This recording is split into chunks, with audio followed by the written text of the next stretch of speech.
Today, Russian President Vladimir Putin stated that Russia's economy remains resilient despite the latest U.S. sanctions. He insisted the measures would not cause any serious damage. Western analysts, however, are skeptical.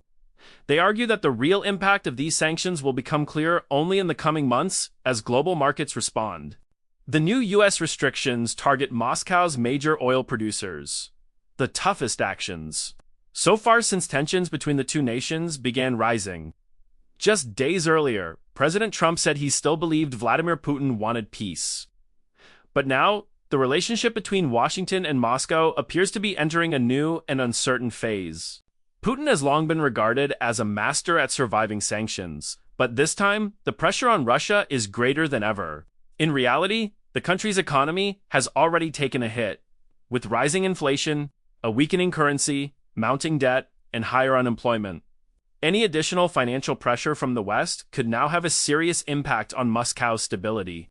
Meanwhile, President Trump appears to be pursuing a careful diplomatic strategy, one that mixes patience with pressure. Publicly, he continues to express openness toward cooperation with Putin. Yet, his administration maintains a firm stance on sanctions. It's a delicate balance of power, and the political chess match between Washington and the Kremlin is clearly far from over.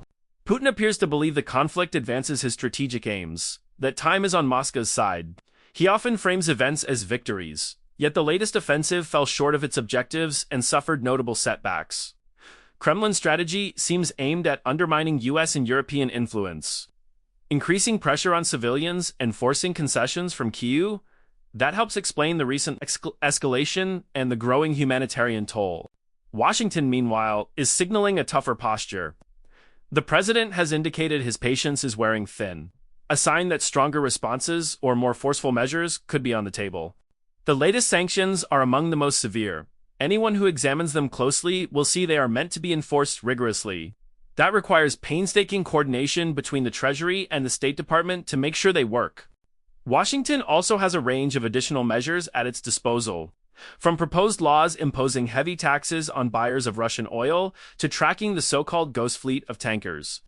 The president has broadened the sanctions toolkit, and more steps remain on the table. Militarily, pressure is mounting as well. Restrictions on the range of certain offensive weapons have been eased, a move many supporters welcome. The rapid deployment of Patriot air defense systems to European partners is being accelerated. The U.S. has authorized purchases and deliveries, and the priority now is to get those batteries into service as quickly as possible. I still believe Tomahawk missiles remain significant, but it's worth noting that Ukraine has developed a long-range missile of its own called the Flamingo, built domestically by a defense firm named Firepoint. The system is being marketed with a range reportedly exceeding 1,000 miles. Whether that claim holds under independent verification is another question. Manufacturers sometimes overstate capabilities, so careful testing and validation are essential. If proven reliable, supporting or investing in such indigenous systems by the U.S. and European partners would be a logical step. There are ways to provide backing without directly burdening U.S. taxpayers. For example, through loans or financing mechanisms administered by the State Department or international partners. In short, both military capability and funding options are under close consideration. We are ramping up both economic and military pressure, and that appears to be the appropriate course. Before we move on, a few key points. Authorities have targeted roughly 117 vessels from the so-called Dark Fleet, a group of tankers that have been moving oil to evade sanctions. There are also shifts in global demand. China has signaled it may cut purchases, and India has said it will curb imports, moves that further reduce Moscow's hard currency revenues.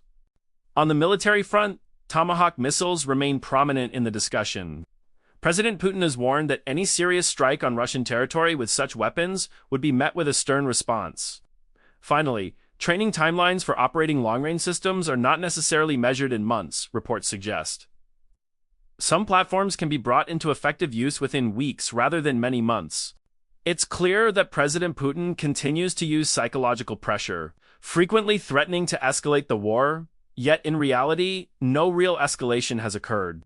His nuclear threats are largely rhetorical, and even conventional strikes have remained within predictable limits. Meanwhile, Ukrainian forces have exceeded expectations in mastering advanced Western systems, from M1 tanks and HIMARS to F-16S, all in record time. The war has sharpened their focus. Ukrainian troops now train 12 to 14 hours a day, driven by sheer necessity and determination. At the same time, the United States is expanding its attention towards South America, especially Venezuela, where B-1 bombers and submarines have been positioned to counter organized criminal networks operating in the region. The president has warned of extremist threats emerging within the Western Hemisphere.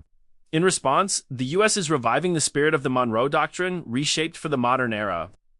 To safeguard the region from foreign interference and transnational crime, officials note that while domestic demand for narcotics persists, certain South American governments may have turned a blind eye or even profited from cartel activity. The United States has now deployed naval and air forces near Venezuela, sending a clear message. The Maduro regime must change its behavior. This move is not just military, it's psychological, aimed at pressuring Maduro's inner circle to reconsider their loyalty and their future. Do we really want to continue down this path?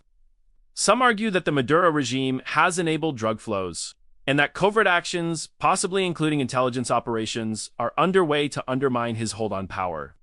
But the focus today is not only on cutting off supply at the source in Venezuela.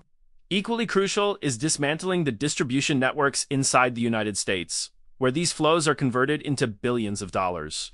Federal authorities, several officials say, are now prioritizing efforts to break those domestic supply chains, an approach not previously pursued at this scale. In short, protecting American communities requires a cohesive national program that targets both foreign suppliers and the domestic distribution systems that sustain the trade. Unfortunately, that's all the time we have for today. General, thank you for joining us and sharing your insight. Have a great weekend, everyone. I'm Brian Keller, alongside Stephen Ainsley. Thanks for watching. Don't forget to subscribe for more exclusive interviews and in-depth analysis.